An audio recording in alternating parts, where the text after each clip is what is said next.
സ്ത്രീകളുടെ ജീവിതശൈലികൾ തൊട്ടറിഞ്ഞ ലേഡീസ് അവറിന്റെ മറ്റൊരു പുത്തൻ എപ്പിസോഡിലേക്ക് എല്ലാ കൗമുദി TV പ്രേക്ഷകർക്കും സ്വാഗതം.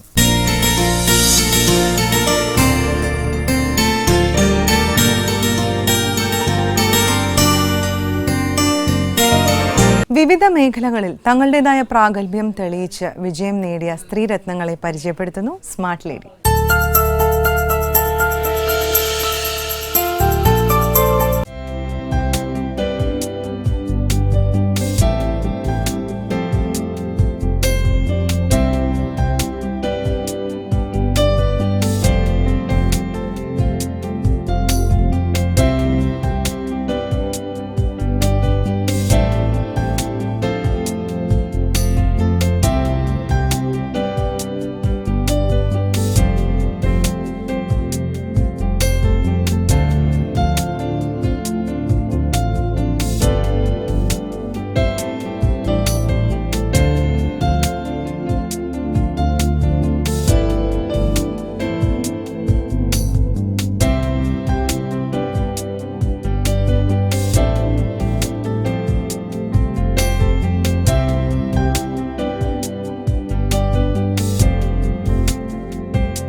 എൻ്റെ പേര് ഗീത.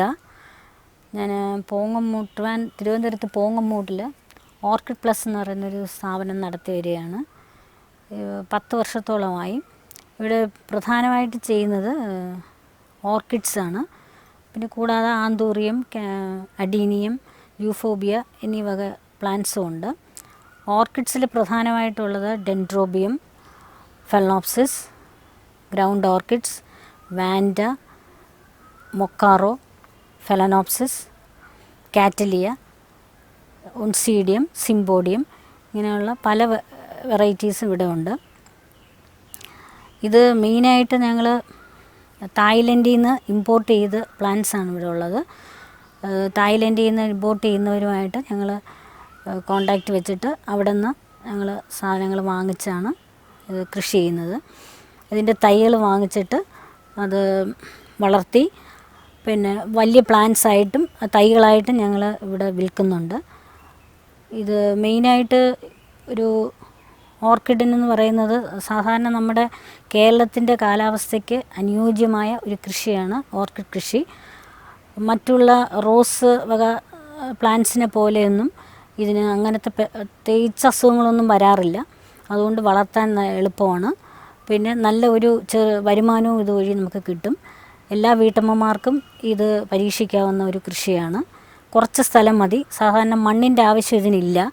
ഇത് നമുക്ക് മട്ടുപ്പാവിലും കൃഷി ചെയ്യാം. കാരണം ഇതിനകത്ത് ഇടുന്നത് കരി, ഓട്, പിന്നെ തൊണ്ടിൻ്റെ കഷ്ണം. ഇത് മൂന്നുമാണ് അതിൻ്റെ മെയിൻ ഇൻഗ്രീഡിയൻസ് എന്ന് പറയുന്നത്. അതിൻ്റെ പോട്ടിംഗ് മിക്സ്ചർ അത് വെച്ചിട്ട് നമ്മൾ ഈ ചെടി പ്ലാന്റ് ചെയ്തിട്ട് ഇതിന് ആവശ്യത്തിന് വളം കൊടുക്കുക.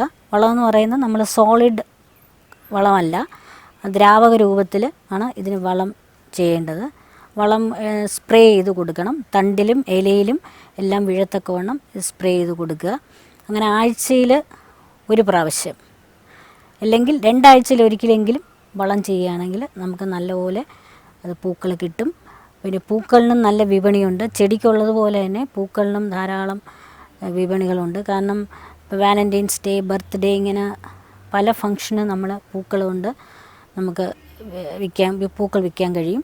പിന്നെ ബൊക്കെ മേക്കിങ്, അതും നമുക്ക് ഇതുകൊണ്ട് ബൊക്കെയൊക്കെ മേക്ക് ചെയ്ത് കൊടുക്കാൻ പറ്റും. അങ്ങനെ പൂക്കളിനും ചെടിക്കും നല്ല വിപണന സാധ്യത ഉള്ള ഒരെണ്ണമാണ്. പിന്നെ ഇതിൻ്റെ വലിയ അസുഖങ്ങളൊന്നും ഇതിൽ വന്നില്ലെങ്കിലും ഇതിൻ്റെ പ്രധാന ശത്രു എന്ന് പറയുന്നത് നമ്മുടെ ഒച്ചെന്ന് പറയുന്നതാണ്. അത് മഴക്കാലത്ത് ഇതിൻ്റെ പ്ലാന്റ്സ് ബഡ് വരുമ്പോഴത്തേക്ക് അത് അതിനെ നശിപ്പിക്കും. അപ്പോൾ ആ ഒച്ചിനെ മാത്രം നമ്മളൊന്ന് സൂക്ഷിക്കുകയാണെങ്കിൽ ബാക്കി വേറെ പ്രത്യേകിച്ച് ഒരു ഇതുമില്ല. ഒച്ച് നശിപ്പിക്കണമെങ്കിൽ രാത്രി കാലത്ത് പിടിച്ച് ഉപ്പ് വെള്ളത്തിയിട്ട് അത് നശിച്ചു പോവും. അങ്ങനെ നമുക്ക് ഒച്ചിനെ ഒഴിവാക്കാം. പിന്നെ ഇതിനകത്ത് വലിയ ഇതൊന്നും വരുന്നില്ല. പിന്നെ ഒരു കാര്യം, ഇതിന് ദിവസവും 2 നേരം അല്ലെങ്കിൽ 1 നേരമെങ്കിലും വെള്ളം ഒഴിക്കണം. മഴക്കാലത്ത് പ്രശ്നമില്ല. നെറ്റിനടിയിലാണിത് വളർത്തുന്നത്. കാരണം ഡയറക്റ്റ് സൺലൈറ്റ് ഇതിന് പാടില്ല. അതുകൊണ്ട് 70% നെറ്റ് ഇട്ടിട്ട് വേണം ഇത് വളർത്താൻ. പിന്നെ ഇതിന് വളർത്തി കഴിഞ്ഞാൽ നമുക്ക് അത് എങ്ങനെ സെയിൽ ചെയ്യാമെന്നുള്ള പ്രശ്നമൊന്നുമില്ല. കാരണം ഞങ്ങൾ തന്നെ ഒരു ആദ്യകാലത്തൊക്കെ നമുക്കിത് തുടങ്ങിയ സമയത്ത് ഇത് സെയിൽ ചെയ്യാൻ നമുക്ക് ആദ്യം ഒന്നും അറിഞ്ഞുകൂടായിരുന്നു. പക്ഷെ നമ്മൾ ഒരുപാട് എക്സിബിഷനൊക്കെ കണ്ടക്ട് ചെയ്തു. അങ്ങനെ പലർക്കും നമ്മളെ അറിയാം. അതിനുശേഷം പലരും ഈ ഓർക്കിഡ് ചെടി അന്വേഷിച്ച് വരുന്നുണ്ട്. നമ്മളത് അങ്ങനെ സെയിൽ ചെയ്ത് കൊടുക്കുന്നുണ്ട്. അതുകൊണ്ട് നമുക്ക് വിൽക്കാനൊന്നും ബുദ്ധിമുട്ടില്ല. പിന്നെ ഈ സെയിലല്ലാതെ തന്നെ ഇപ്പോൾ നമുക്കിപ്പോൾ എല്ലാ വീട്ടിലും ഓർക്കിഡ്സ് ഉണ്ട്. കാരണം അതിൻ്റെ പൂക്കൾ തന്നെ ഒരുപാട് മറ്റുള്ള പൂക്കൾ പോലെയല്ല, കുറേ നാൾ ഒരു 3 മാസമൊക്കെ ഒരു ചെടിയിൽ പൂ അങ്ങനെ തന്നെ നിൽക്കും. ആ ഒരൊറ്റ കാരണം കൊണ്ട് തന്നെ പലരും അവരുടെ വീട് അലങ്കരിക്കാനായിട്ട് ഇത് പ്ലാന്റ്സ് വളർത്തുന്നുണ്ട്. പിന്നെ അല്ലാതെ നമുക്ക് വാണിജ്യാടിസ്ഥാനത്തിലും ഈ ചെടി നമുക്ക് പ്ലാന്റ് വളർത്തി എടുക്കാവുന്നതാണ്. ഞാൻ ശരിക്കും ഒരു കോളേജിൽ പ്രൊഫസറായിട്ട് റിട്ടയർ ചെയ്തതാണ്. റിട്ടയർ ചെയ്ത സമയത്ത് നമുക്ക് കുറച്ച് കൂടുതൽ സമയം ധാരാളം ഉള്ളതുകൊണ്ട് നമുക്ക് മനസ്സിന് സന്തോഷവും അതോടൊപ്പം കുറച്ച് വരുമാനവും കിട്ടത്തക്കൊണ്ട് എന്തെങ്കിലും ബിസിനസ് ചെയ്യണമെന്ന് വിചാരിച്ചാണ് വന്നത്. ഇപ്പോൾ പൂക്കളാകുമ്പോൾ മറ്റുള്ള ബിസിനസ് പോലെയല്ല, വെറും പൈസയുടെ പ്രശ്നം മാത്രമല്ല അതിനകത്ത് വരുന്നത്. വേറെ ബിസിനസ് ആണെങ്കിൽ നമുക്ക് കാശ് കിട്ടും, പക്ഷെ മനസ്സിന് സന്തോഷം ഉണ്ടാവണമെന്നില്ല. പൂക്കളാകുമ്പം നമുക്ക് അത്യാവശ്യം ഒരു വരുമാനവും കിട്ടും. അതിലുപരി നമുക്ക് രാവിലെ എണീറ്റ് നോക്കുമ്പോൾ നമ്മുടെ വീടിൻ്റെ മുറ്റത്ത് ധാരാളം പൂക്കളൊക്കെ ഉള്ള കാണുമ്പോൾ മനസ്സിന് ഒരു വലിയ സന്തോഷമുണ്ട്. നമുക്ക് എന്തെല്ലാം വിഷമങ്ങളുണ്ടെങ്കിലും ആ പൂക്കൾ കാണുമ്പോൾ അത് ചെറിയ ആശ്വാസം കിട്ടും. അങ്ങനെയാണ് ഈ പൂ കൃഷിക്ക് വന്നത്.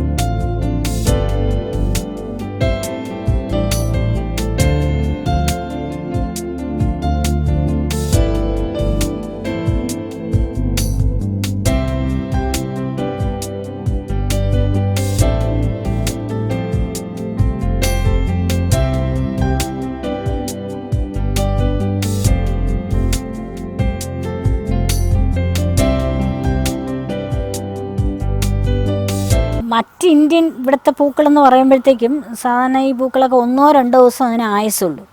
അതൊന്നാമത്. രണ്ടാമത് ഇപ്പോൾ റോസൊക്കെ ആണെങ്കിലും അത് അധികം കാലം നമുക്ക് ആ ചെടി പരിപാലിക്കാൻ പറ്റത്തില്ല. അതിനെന്തെങ്കിലും പെട്ടെന്ന് അസുഖങ്ങൾ വരും, അപ്പോൾ അത് പെട്ടെന്ന് നശിച്ചു പോകും. ഇപ്പോൾ ഓർക്കിഡ് സംബന്ധിച്ചിടത്തോളം നമുക്കൊരു ഓർക്കിഡ് പ്ലാന്റ് കിട്ടുകയാണെങ്കിൽ അത് നമ്മൾ നീറ്റായിട്ട് ഈ പറഞ്ഞ പോലെ അത്യാവശ്യമുള്ള വളങ്ങളും കൊടുത്ത് നമ്മൾ അതിന് അസുഖങ്ങളൊന്നും പെട്ടെന്ന് വരാത്തതുകൊണ്ട് നമുക്ക് അതിൽ നിന്ന് തന്നെ ഓർക്കിഡ് മറ്റുള്ള ചെടിയേക്കാളും ഓർക്കിഡ് ചെടി പെട്ടെന്ന് മൾട്ടിപ്ലൈ ചെയ്യും. അതിൽ നിന്ന് ഒരുപാട് തൈകൾ വരും. അപ്പോൾ ഒരു പ്ലാന്റ്സ് ഉണ്ടെങ്കിൽ തന്നെ നമുക്ക് അതിൽ നിന്ന് ഒരുപാട് തൈകൾ കിട്ടും. പിന്നെ അതിന് അസുഖങ്ങളൊന്നും വരാത്തതുകൊണ്ട് നല്ല. പിന്നെ വേറൊരു പ്രത്യേകത, ഇത് അസുഖമൊന്നും വരാത്തത് മാത്രമല്ല, ഇതിൻ്റെ പൂ ഒരിക്കൽ പൂത്ത് കഴിഞ്ഞാൽ പിന്നെ ആ പൂവ് ഒരു 3 മാസം ആ ചെടിയിൽ തന്നെ നിൽക്കും. ആ പൂ കൊഴിയുന്നതിന് മുമ്പ് തന്നെ അടുത്ത വീണ്ടും പൂക്കൾ വരും. മറ്റ് പ്ലാന്റ്സ് പോലെ പെട്ടെന്ന് അത് പൂക്കൾ നശിച്ചു പോകുന്നില്ല. പിന്നെ കാണാനും വളരെ ഭംഗിയുള്ള ഒരെണ്ണമാണ്. പിന്നെ ഇതിൽ ഒരു കാരണമുള്ളത് ഇത്തിരി കോസ്റ്റ്ലി പ്ലാന്റാണ്. അതുകൊണ്ട് എല്ലാവരും അത് പൈസ ഒരുപാട് ചിലവാക്കണമെന്നുള്ളൊരു ബുദ്ധിമുട്ട് എല്ലാവർക്കും തോന്നും. പക്ഷേ എന്ന് വെച്ച് വളരെ കോസ്റ്റ്ലി ഒന്നുമല്ല. നമ്മളൊരു 20 രൂപയ്ക്ക് ഒരു റോസ് തൈ വാങ്ങിക്കുന്ന പോലെയല്ല. ഇതൊരു 100 രൂപയെങ്കിലും കൊടുത്താൽ ഒരു പ്ലാന്റിൻ്റെ തൈ കിട്ടത്തില്ല. പരിസ്ഥിതിക്ക് യാതൊരു ദോഷവുമില്ല. ഈ ഓർക്കിഡ് ആന്തൂറി എന്നൊക്കെ പറയുന്നത് പരിസ്ഥിതിക്ക് ദോഷമാണെന്ന് വെറുതെ ആളുകൾ പറയുന്നതാണ്. യാതൊരു നെഗറ്റീവ് എനർജി ഉണ്ടാവുമെന്നൊക്കെ ഓരോരുത്തർ പറഞ്ഞു വിടും. പക്ഷേ നെഗറ്റീവ് എനർജി ഒന്നുമില്ല. പരിസ്ഥിതിക്ക് യാതൊരു ദോഷവുമില്ല. സാധാരണ പ്ലാന്റ് പോലെ തന്നെയാണ് ഓർക്കിഡ് പ്ലാന്റ്സ്. സാമ്പത്തിക ലാഭം ഉണ്ട്. കാരണം മറ്റുള്ള പ്ലാന്റ്സ് പോലെയല്ല, ഇത് കുറച്ച് കോസ്റ്റ്ലി പ്ലാന്റ്സ് ആയതുകൊണ്ട് നമ്മളതുപോലെ വിൽക്കുമ്പോഴും നമുക്ക് കാശ് കിട്ടും. നമ്മളൊരു റോസ് ചെടി 20 രൂപയ്ക്ക് നമുക്ക് കൊടുക്കാൻ പറ്റുള്ളൂ, അതിൽ കൂടുതൽ ആരും വാങ്ങിക്കത്തില്ല. പക്ഷേ ഓർക്കിഡ് എന്ന് പറയുന്നത് അതിൻ്റെ സ്റ്റാർട്ടിങ് തന്നെ 250. ഒരു പ്ലാന്റ്സ് നല്ല ഗ്രോണപ്പായിട്ടുള്ള പ്ലാന്റ്സ് വിത്ത് ഫ്ലവേഴ്സ് 250 റുപ്പീസ് ഉണ്ട്. അത് ഏറ്റവും വില കുറഞ്ഞ ഒരു ഓർക്കിഡ് എന്ന് പറയുന്നതാണ് ഡെൻഡ്രോബിയം. വില കൂടിയത് പിന്നെ ഫെലനോപ്സിസ്, വാൻഡ, ഇതിനൊക്കെ 750-800 രൂപ വരെ കിട്ടുന്ന പ്ലാന്റ്സാണ്. പക്ഷെ നമുക്ക് ഇനിഷ്യൽ ഇൻവെസ്റ്റ്മെൻറ്റ് കുറച്ച് കൂടുതലാണെങ്കിലും അതേപോലെ തന്നെ നമുക്ക് തിരിച്ചും അത് കിട്ടും. മുടക്ക് മുതലെന്ന് പറയുന്നത് ഇപ്പം ഞാൻ പറഞ്ഞ ഒരു പ്ലാന്റ്, ഒരു തൈ കിട്ടണമെങ്കിൽ 75 രൂപ, മിനിമം ഒരു 75 രൂപ കൊടുത്താൽ നമുക്കൊരു ഓർക്കിഡ് പ്ലാന്റ്സ് കിട്ടും. അത് തായ്ലൻഡിൽ നിന്ന് ഇമ്പോർട്ട് ചെയ്ത് വരുന്ന പ്ലാന്റ്സാണ്. അപ്പം ആ ഒരു പ്ലാന്റ് നമ്മളിപ്പോൾ ഒരു ഓർക്കിഡിനായിട്ട് ഡിസൈൻ ചെയ്ത ചട്ടികളുണ്ട്. അതിൽ മാത്രമേ ഓർക്കിഡ് നടാൻ പറ്റുള്ളൂ. കാരണം മറ്റുള്ള ചട്ടികളും ഒക്കെ നമുക്ക് യൂസ് ചെയ്യാൻ പറ്റില്ല. കാരണം ഇതിന് ഒരുപാട് എയർ സർക്കുലേഷൻ വേണം. അപ്പോൾ അതുകൊണ്ട് ഹോൾസ് ഒരുപാടുള്ള നമ്മുടെ ചട്ടികളാണ് എടുക്കുന്നത്. അതിനകത്ത് ഈ തൊണ്ട്, കരി, ഓട് കഷ്ണം ഇതിട്ടിട്ട് ഈ പ്ലാന്റ് വയ്ക്കുക, നടുക. അതെല്ലാം വച്ച് നട്ടതിന് ശേഷം പിന്നെ ആഴ്ചയിൽ ഒരു ദിവസം വളം ചെയ്യുക, എല്ലാ ദിവസവും അതിന് വെള്ളം സ്പ്രേ ചെയ്ത് കൊടുക്കുക. ഇത്രയും ചെയ്തു കഴിഞ്ഞാൽ പിന്നെ ഭയങ്കര വെയിൽ പാടില്ല. അതുകൊണ്ട് ഷെയ്ഡ് നെറ്റിനകത്ത് മാത്രമേ നമുക്ക് ഓർക്കിഡ് കൃഷി ചെയ്യാൻ പറ്റുള്ളൂ. ഇത് മട്ടുപ്പാവിലും ചെയ്യാം, തറയിലൊന്നും വയ്ക്കണമെന്നൊന്നുമില്ല, തൂക്കിയിട്ട് ചെയ്യാം, അല്ലാതെ തന്നെ തറയിൽ വെച്ചും ചെയ്യാം. ഇപ്പോൾ ഒരു ഓർക്കിഡ് പ്ലാന്റ്സ് നമ്മൾ പ്ലാന്റ് ചെയ്ത് കഴിഞ്ഞാൽ ഒരു 6 months കഴിയുമ്പോൾ അതിനകത്ത് ഫസ്റ്റ് ഫ്ലവർ വരും. പിന്നെ ആ ഫ്ലവർ പോയി കഴിഞ്ഞാൽ പിന്നെ ഉടനെ തന്നെ നമ്മൾ വളം ചെയ്യുന്നതനുസരിച്ചാണ്. നമ്മൾ വളം ഒന്നും ചെയ്യാതെ വെറുതെ ഇട്ടിരുന്നാലും അതിൽ പൂക്കൾ വരും. പക്ഷെ അതിൻ്റെ ടൈം കുറച്ച് കൂടുതലായിരിക്കും. അപ്പോൾ ഓരോ 3 months കഴിയുമ്പോഴും ഇതിനകത്ത് പൂക്കൾ വരികയും ചെയ്യും. പഴയ പൂക്കൾ കൊഴിയുന്നതിന് മുമ്പ് തന്നെ പുതിയ പൂക്കൾ വരും. പിന്നെ നമുക്ക് ഒരു വർഷമൊക്കെ ആയിക്കഴിഞ്ഞാൽ നമുക്ക് അതിൽ നിന്ന് തന്നെ 2-3 പ്ലാന്റ്സ് അതിൻ്റെ തൈകൾ കിട്ടും. അപ്പോൾ നമ്മൾ ആദ്യം ഒരു 10 പ്ലാന്റ്സ് നമ്മളെടുത്ത് നമ്മൾ വളർത്തുകയാണെങ്കിൽ ഒരു വർഷത്തിനകം തന്നെ എന്തായാലും അത് 20 പ്ലാന്റായിട്ട് നമുക്ക് മൾട്ടിപ്ലൈ ചെയ്യാം.